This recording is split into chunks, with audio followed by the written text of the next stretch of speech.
I'm sitting here in my beer garden, and sometimes I come out here and meditate, and it takes me back to nearly 50 years, to the 17th of March 1962, where an interesting story, I call interesting, started, where I was one of the naughty boys who helped paint the saint on the hill. Castle Hill is a big hill in the middle of Townsville. It's not quite a mountain, I believe. No.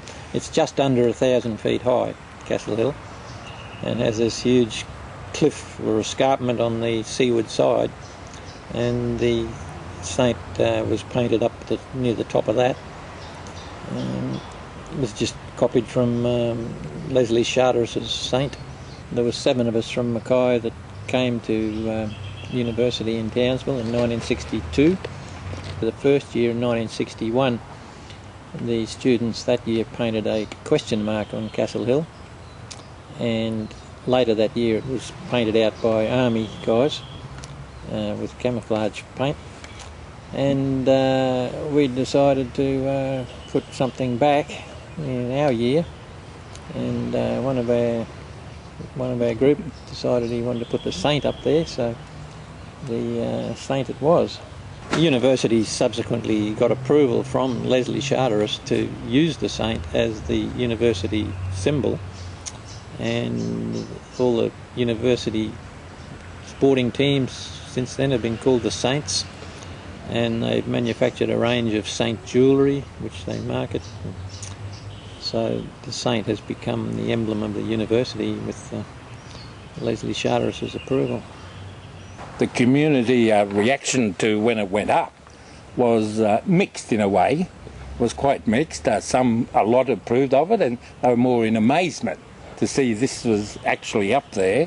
4 or 5 years ago, the City Council were going to paint it out just to clean up the hill, and so they did surveys of the city, and quite a few said, "Don't touch that. You're not allowed to touch that." In fact, it was even heritage listed then, so that now nobody can touch it. The 7 students that were involved, all of us from the Mackay district, were Graham Bowen from Proserpine, Rod Froyland, David Grieve, Bob Sothman, Barry Snarsky, and myself and Peter. Well, in 2002, Peter was the only one of us still living in Townsville, and he realised it was the 40th anniversary and contacted all of us and suggested that we have a reunion here.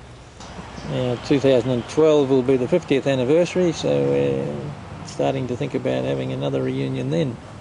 And it is rumoured that whoever did do the actual deed may let it be knowing who it is. Just the final chapter of this little story.